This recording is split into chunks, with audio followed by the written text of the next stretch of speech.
लंबे बालों वाला ससुराल। आहा, आज तो कितनी खिली खिली करारी धूप निकली है। बस मेरे स्वादिष्ट अचार में धूप लग जाए। गंजी शकुंतला एक तरफ अपने खुले आंगन में बैठकर धूप में अचार सुखा रही होती है तो दूसरी तरफ भारती चमचमाती टकले पर पल्लू डाले झाड़ू लगा रही होती है। तभी सर्दी की ठंडी ठंडी हवा से उसका पल्लू सरक जाता है। तभी एक कबूतर दोनों सास बहू के गंजे सर पर पॉटी करके चला जाता है। सत्यानाश हो इस करमजले कबूतर का, टकले पर शौच कर गया। छी छी छी, कितनी बदबू आ रही है। माँ जी, आपके साथ साथ कबूतर मेरे गंजे सर पर भी रंगारंग कार्यक्रम करके चला गया। दोनों सास बहू के गंजे सर को सना देखकर पड़ोसन पद्मा जोर जोर से हंसते हुए दोनों की खूब खिल्ली उड़ाती है। क्यों शकुंतला बहन, आज फिर से कबूतर तुम दोनों गंजी सास बहू के सर पर रायता फैला गया। लगता है कबूतरों को तुम दोनों गंजी सास बहू का चमचमाता टकला पसंद आ गया है।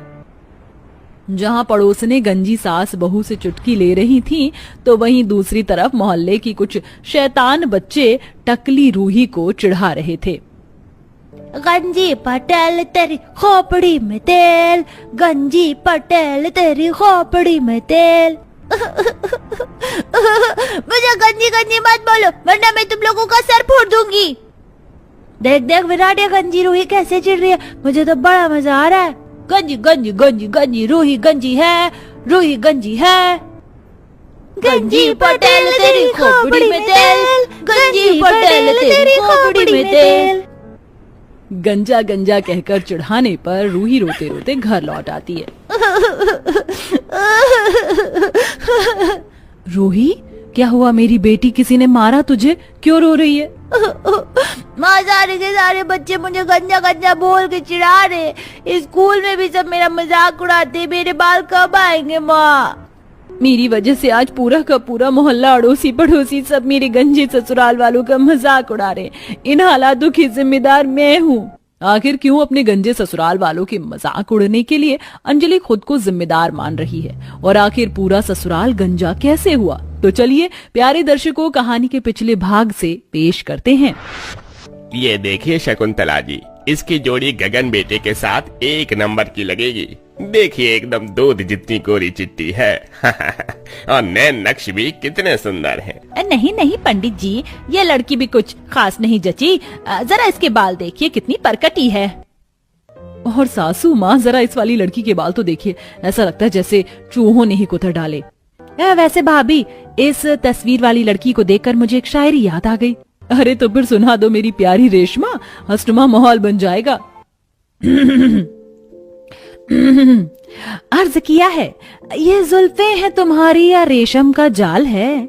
ये जुल्फे हैं तुम्हारी या रेशम का जाल है। खुश नसीब है वो चूहे जिन्होंने कुतरे तुम्हारे बाल हैं। रेशमा के शायरी पर सब के सब लंबे बालों वाले ससुराल वाले ठहाके मार कर हंसने लगते हैं। तभी उनके बीच में बैठे टकले पंडित जी खफा हो जाते हैं। क्षमा कीजिए शकुंतला जी, लेकिन आपके परिवार वालों में संस्कार नाम की चीज नहीं है। माना कि आपके घर में सबके बाल इतने लंबे घने कमर तक हैं, मगर इसका ये मतलब नहीं है कि आप कम बाल पाले और गंजे लोगों का मजाक उड़ाएं। मैं चलता हूँ, अब आप अपने बेटे के लिए खुद ही बहू ढूंढ लेना। चलो भला टली टकले पंडित जी, आप जाइए। अपने गगन के लिए लाखों में एक लंबे बालों वाली बहू चुनकर लाऊंगी। शकुंतला की बात सुनकर गगन की शक्ल पर 12 बज जाते हैं। बुद्ध विहार में रहने वाले अनिल प्रसाद और शकुंतला देवी के परिवार में बड़ों से लेकर बच्चों तक के बाल भी कमर तक लंबे घने काले रेशमी थे। इसलिए पूरे मोहल्ले में वो लंबे बालों वाले ससुराल के नाम से मशहूर थे। शकुंतला देवी को ऐसे ही लंबे बालों वाली बहू की तलाश थी। कितनी देर लगा दी आने में। क्या हुआ, ऐसे कद्दू की तरह मुंह क्यों लटका रखा है? तुमने अपनी मम्मी से मेरे बारे में बात की? अंजलि, वो मैं बात नहीं कर पाया। तुम्हें तो पता है मेरी फैमिली में मम्मी पापा बहन भाई भाभी, यहाँ तक कि मेरी छोटी सी भतीजी, उसके भी लंबे घुटनों तक घने बाल हैं। और तुम्हारे सिर पर तो 4 बाल हैं। माँ देखते ही मना कर देगी। गगन, तुम मेरा मजाक उड़ा रहे हो। साफ साफ क्यों नहीं कहते तुम्हें भी लंबे बालों वाली खूबसूरत लड़की चाहिए? अंजलि, ऐसा नहीं है। तुम जैसी भी हो मुझे पसंद हो, मगर माँ को लंबे बालों वाली बहू ही चाहिए। तभी अंजलि के दिमाग में कुछ चलता। मेरे पास इसका तोड़ है। तुम्हारे परिवार को लंबे बाल ही चाहिए ना, हो जाएगा, डोंट वरी। अंजलि एक महंगे ब्यूटी पार्लर में जाती है और अपनी समस्या बताती है। देखो अंजलि, आपके बालों की ग्रोथ बहुत हल्की है और स्कैल्प की स्किन भी काफी वीक है। हम हेयर ट्रांसप्लांट भी नहीं कर सकते, ये रिस्की है, but I have a solution for you. ये देखो, ये लंबे बालों की विग है, इसे लगाने के बाद कोई नहीं कह सकता कि तुम्हारे लंबे बाल नहीं। अंजलि लंबे बालों की बिग लगाती है। तस्वीर देखते शकुंतला हामी भर देती है और चटमंगनी पटब्याह करके अंजलि अपने लंबे बालों वाले ससुराल आ जाती है। अंजलि के नकली बाल को देखते ही उसकी जेठानी भारती जल भुन के खाक हो जाती है।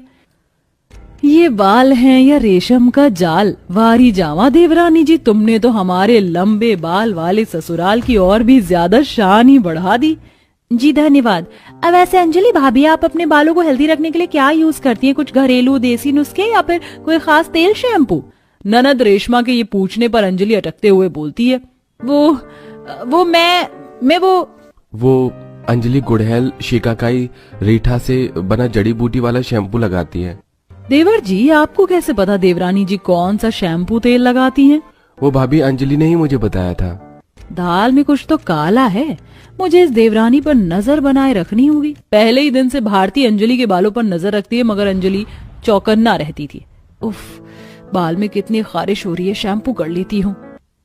आज तो दूध का दूध पानी का पानी हो जाएगा, फिर मैं इसका पर्दा फाश करूंगी। तभी अंजलि जेठानी को देख लेती है और खिड़की बंद कर देती है। आज तो बाल बाल बच गई, वरना मेरा भेद खुल जाता। अंजलि बिग उतार कर नहाने जाती है। जेठानी हाथ मलते रह जाती है। धत्तेरे की, आज भी बच गई है देवरानी, अब रेशमा ही मेरी मदद कर सकती है। भारती रेशमा के कमरे में जाती है, जहां वो अपने लंबे बालों को संवार रही थी। देखो तो कितने सिल्की सिल्की बाल हैं मेरे। मुझ जैसे हसीन लंबे बालों वाली लड़की इस पूरे गली मोहल्ले में कोई नहीं होगी। अरे ओ मेरी बुद्धू नंद, अगर तुम्हारा जुल्फे सवारना हो गया हो तो मेरी बात सुनो। भारती रेशमा के कान में कुछ बुदबुदाती है। रेशमा अपने लंबे बालों को झटकते हुए घमंड से बोलती है, ऐसा क्या भारती भाभी, अब देखो कैसे मैं अंजलि भाभी का कच्चा चिट्ठा खोलती हूँ। इसी तरह से 1-2 दिन बीत जाते हैं और रेशमा भारती कटोरी में तेल लेके आती है। पूरा परिवार हॉल में मौजूद था। अंजलि भाभी, आइए, मैं आपके लंबे काले सुंदर बालों की चंपी कर देती हूँ, इससे बालों में और भी चमक आ जाएगी। नहीं नहीं रेशमा, रहने दो, वो मुझे बालों में चंपी करवाना पसंद नहीं है, बाल बहुत ही चिपचिपे हो जाते हैं। अरे देवरानी जी, ये कोई चमेली का तेल थोड़ी है जो आपके बाल चिपचिपे हो जाएंगे, करवा लीजिए चंपी। हमारे लंबे ससुराल में तो हर सप्ताह हम एक दूसरे की चंपी करते हैं। अरे छोटी बहू, रेशमा अच्छी चंपी करती है। देखो, हम मर्दों के भी सिर पर ये जो घने लंबे सलमान खान जैसी जुल्फें दिख रही हैं, वो बहू से ही हुई हैं। तभी रूही अंजलि के बालों को खींचने लगती है। चाची चाची, चंपी करवा लो ना, बैठ जाओ ना चाची। एकदम से अंजलि के सर से उसके लंबे बालों की बिग निकल जाती है, यहाँ तक कि उसके असली बचे हुए बाल भी जमीन पर झड़ जाते हैं। अंजलि को गंजा देखकर सब लोग हक्के बक्के हो जाते हैं। अरे ये क्या छोटी बहू तो टकली निकली। तो क्या हो गया ससुर जी, वो आपने अमिताभ बच्चन जी का गाना नहीं सुना, जिसकी बीवी टकली उसका भी बड़ा नाम है, टकले पर टकले पर बजा दो तबले का क्या काम है, टकले पर बजा दो तबले का क्या काम है। इतने के बाद अंजलि बिलख बिलख के रोने लगती है। रेशमा, भारती भाभी, बस कीजिए आप दोनों। अरे इतने भी अपने लंबे बालों पर मत इतराइए। पता है, आप लोगों की खुशी के लिए अंजलि ने विग लगाया, इसलिए इसके बाकी बाल भी झड़ गए। गगन, मुझ जैसी गंजी बहू का रहना अच्छा नहीं है। मैं चली जाती हूँ। अंजलि को जाते देखकर सब उसे रोक लेती हैं। बहू तो कहीं नहीं जाएगी, क्योंकि तू हमसे अलग नहीं है। हमारे कारण तेरे बाल उड़ गए ना, अब हम उसकी भरपाई करेंगे। अब अंजलि के साथ साथ ससुराल वाले अपने लंबे बालों पर उस्तरा चलवा देते हैं, मगर सब लोग उनके गंजे सर देखकर हंसी उड़ाते हैं। बस अब मैं मेरे ससुराल वालों के लंबे बाल कैसे भी करके लाऊंगी। अंजलि फोन पर जड़ी बूटियों से शैम्पू बनाने की विधि देखती है और बाजार से शैम्पू बनाने का सामान, आंवला, गुड़हल, शिकाकाई, रीठा घर लाकर शैम्पू बनाकर सबको इस्तेमाल करवाती है, जिससे सबके बाल उगने लगते हैं और वापस से अंजलि का गंजे ससुराल लंबे बालों वाला ससुराल हो जाता है। ठंड में गरीब माँ बेटी का जादुई चूल्हा, बर्तन और कपड़े। माँ, मेरे हाथों को पकड़ के ऊपर की तरफ आइए। माँ, हाथ पकड़िए ना, ऐसे तो आप गड्ढे में गिरते ही जाओगे, ये गहरा दलदल है। मत बचाओ हम लाचार बूढ़ी औरत को। हम लोगों के पास कुछ नहीं है। अगर तुमने जान बचाई तो हम तुम पर बोझ बन जाएंगे। छोड़ दो हमें, हम अब और जीना नहीं चाहते हैं। नहीं माँ, आप ऐसे मत बोलिए। आपको जीना होगा और हम आपकी जान जरूर बचाएंगे। आखिर कौन थी वो तीनों बुढ़ियां जो अब अपनी जिंदगी को खत्म करना चाहती थी, और क्या गरिमा उनकी जान बचा पाएगी? जानने के लिए चलते हैं कहानी में थोड़ा पीछे। छोटे से मिट्टी के घर में गरिमा अपने पति और 3 बेटियों के साथ रहती थी। गरिमा का पति बहुत ही शराबी था। ऐसे ही एक दिन गरिमा मिट्टी के चूल्हे पर खाना बना रही थी, तभी उसका शराबी पति राजेश उसके बालों को पकड़ते हुए उसे जमीन पर गिरा देता है। गरिमा, चल बहुत हो गया तेरा, मुझे दारू पीना है, मुझे पैसे ला कर दे। पिताजी, माँ को छोड़ दीजिए। माँ कहाँ से लेकर आएंगी पैसे? मेरे बाल छोड़ दीजिए। मैं सच कह रही हूँ, मेरे पास एक भी पैसा नहीं है। क्या क्या कहा? पैसे नहीं है? तो इस घर में क्या कर रही है? क्या निकल मेरे घर से। राजेश अपनी पत्नी को मारता मारता घर से बाहर कर देता है। गरिमा अपनी तीनों बेटियों को लेकर बाहर सड़क पर ठंडी हवाओं में दर दर भटक रही थी। माँ, कितनी तेज ठंडी हवाएं चल रही है माँ, मुझसे ये ठंड बर्दाश्त नहीं होती। माँ, मुझे तो बहुत जोरों की भूख लग रही है। चिंता मत करो मेरी बेटियों, हिम्मत रखो, हौसला रखो और मजबूत बनो। परिस्थिति से संघर्ष करना सीखो। मजबूत हौसले के साथ गरिमा अपनी तीनों बेटियों के साथ सड़कों पर ठंडी हवाओं में भीख मांगना शुरू करती है। भगवान के लिए कुछ खाने को दे दो, कई दिनों से कुछ नहीं खाया। भगवान के लिए कुछ पैसे दे दो, हम गरीबों की मदद हो जाएगी।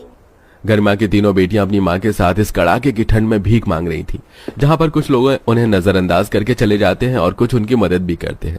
कुछ दूर चलते ही गरिमा को कुछ सूखी घास मिलती है, जिससे गरिमा एक छोटा सा फूस का झोपड़ी बनाती है और अपनी तीनों बेटियों के साथ उस झोपड़ी में रहती है। और अगले दिन फिर सुबह उठकर सड़क पर भीख मांगती है।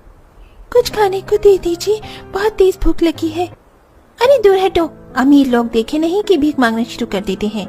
रईस औरत मीना को धक्का मारकर वहां से चली जाती है। वहीं दूसरी तरफ गरिमा को एक औरत खाने का कुछ सामान देते हुए, ये लीजिए, ये कुछ खाना है, ये आप खा लीजिए। भगवान आपका भला करे जो आपने इस गरीब की मदद करी। गरिमा अपनी तीनों बेटियों के साथ अपनी टूटी फूटी झोपड़ी में आ रही होती है। तभी उसके एक छोटा बच्चा आता है जो भूख से रो रहा होता है। आंटी, आंटी कुछ खाने को दे दो ना, कई दिनों से कुछ नहीं खाया है, भूख से पेट में बहुत तेज दर्द हो रहा है। ये लो बेटा, ये 2 रोटी हैं मेरे पास, इतना ही है, तुम इसको खा लो, इससे शायद तुम्हारी थोड़ी भूख मिट सके। शुक्रिया आंटी। गरिमा से उस छोटे बच्चे की भूख देखी नहीं जाती और वो अपने थैले में से रोटी निकालकर 2 रोटी उसके हाथ में देती है। माँ, हमारे पास किन के 4 रोटियां ही थी और आपने उसमें से वो 2 रोटी छोटे बच्चे को दे दी। अब हम चारों क्या खाएंगे? मुझे उस छोटे बच्चे की भूख देखी नहीं गई। और तुम ही सोचो टीना, जब हम बड़ों को इतनी तेज भूख लगती है तो वो छोटा बच्चा 2 दिन से कुछ नहीं खाया था, उस पर क्या बीत रही होगी। हाँ माँ, आपने सही किया। छोटा बच्चा रोटी को लेकर वहां से चला जाता है।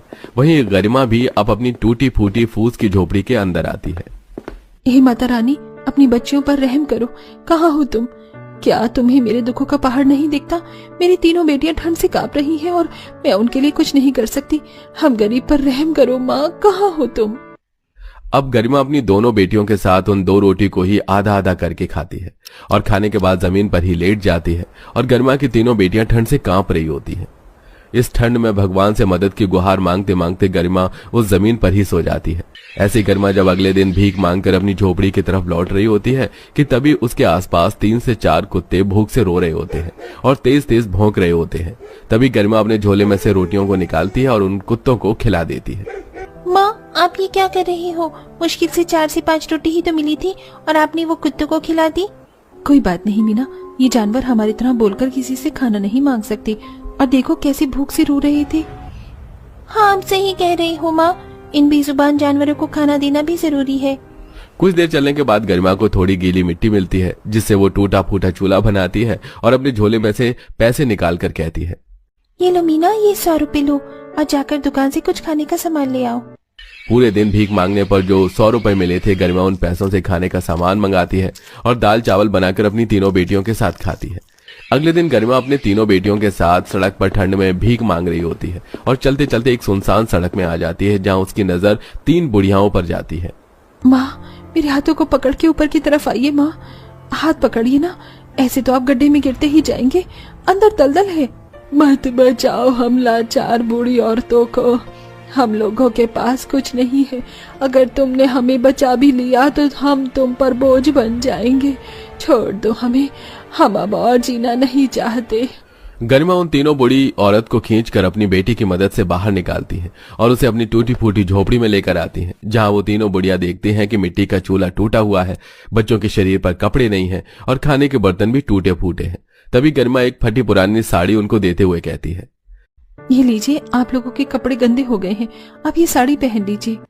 तीनों बुढ़िया गरिमा की दी हुई साड़ी को पहन लेती हैं। तभी गरिमा अपने झोले में से सूखी 3 रोटियां निकालती है और टूटे हुए थाली में उनको देते हुए कहती है, ये लीजिए माँ, बहुत मुश्किल से मैं ये 3 रोटी आप तीनों के लिए जुटा पाई हूँ, आप इन्हें खाइए। तीनों ही बुढ़िया उस टूटे बर्तन में वो सूखी रोटी को खाती हैं। उनके आंखों से झरझर पानी बहने लगता है, उनके शरीर में से एक तेज प्रकाश निकलता है, जिसके बाद वो तीनों एक सुंदर देवी में बदल जाती हैं, जिसे देख गरिमा की आंखों से भी दुखों का झरझर आंसू बहने लगता है। माँ, इस निर्धन के घर पर क्यों आई आप? ये निर्धन आपको सूखी रोटी के सिवा और कुछ नहीं दे सकती माँ। मेरा खुद का बिछौना धरती पर है माँ, मैं तुम्हारे लिए एक आसन भी नहीं बिछा पाई, मुझे माफ कर दो माँ। अपने आंसू पहुंचो गरिमा। एक माँ अपने बच्चों की आंखों में आंसू कभी बर्दाश्त नहीं कर सकती। गरिमा, हम धरती का भ्रमण कर रहे थे, जहाँ हमने देखा कि तुम खुद इतनी गरीब लाचार होकर भी बेजुबान जानवरों की और छोटे बच्चों की मदद कर रही हो। इसीलिए हम तीनों तुम्हारी परीक्षा लेने के लिए दलदल में जानबूझ कर गिरे, ये जानने के लिए कि तुम हमारे लिए अपनी जान को जोखिम में डालती हो या नहीं। लेकिन गरिमा, तुम उस परीक्षाओं में पास हो गई, तुमने हमारी मदद की, खुद का खाना हमें खिलाया। अब हमारा फर्ज बनता है कि अब हम तुम्हारी मदद करें। तीनों सुंदर माताएं उठ खड़ी होती हैं और टूटे चूल्हे के पास आती हैं। ये लो गरिमा, आज से ये तुम्हारा जादुई चूल्हा है। इसे जलाने के लिए तुम्हें कभी लकड़ियों की जरूरत नहीं पड़ेगी। इस पर बर्तन रखते ही ये चूल्हा अपने आप जल जाएगा। ये लो गरिमा, और तुम्हारा जादुई बर्तन है। तुम इनको जब भी चूल्हे पर रखोगी, इसमें सुंदर सुंदर पकवान बनना शुरू हो जाएगा। ये लो गरिमा, और ये है तुम्हारा आखिरी वरदान जो मैं तुम्हें देती हूँ। ये जादुई कपड़े हैं, इन कपड़े से तुम जितना मर्जी कपड़ा मांगो उतने तुम्हें सुंदर कपड़े मिलेंगे। मैं धन्य हो गई माता रानी, जो मुझ गरीब निर्धन पर आपकी नजर पड़ी और आपने मेरी मदद करी। माता रानी, हमें भी आशीर्वाद दीजिए ना। तीनों बहनों के कहने पर तीनों माताएं उन्हें आशीर्वाद देते हुए अपने हाथों को उठाती हैं, जिसका तेज प्रकाश उनके मुंह के ऊपर आता है। ऐसे ही ईमानदारी और नेकी के रास्तों पर चलो मेरी बच्चियों, मेरा आशीर्वाद हमेशा तुम्हारे साथ रहेगा। और इस तरह तीनों माता वहां से लुप्त हो जाती हैं। गरिमा अपनी तीनों बेटियों के साथ सुंदर से कपड़ों को पहनकर चूल्हे के पास आती है और चूल्हे पर बर्तन को रखती है, जिसमें से तेज प्रकाश निकलता है और वो चूल्हा जलने लगता है और उस जादुई बर्तन में सुंदर सा पकवान बन जाता है। माँ, खाना कितना स्वादिष्ट है, इतने दिनों बाद पेट भर कर खाना खाया है। अब गरिमा अपना एक छोटा सा ढाबा खोलती है, जिसमें वो गरीबों को फ्री में खाना खिलाती थी और कमाए हुए पैसों से वो अपना एक छोटा सा घर बनाती है। अब पहनने के लिए उसके पास कपड़े थे, कमाने के लिए उसके पास खुद का काम था, जिससे वो खुशी खुशी अब अपनी जिंदगी गुजर बसर कर रही थी।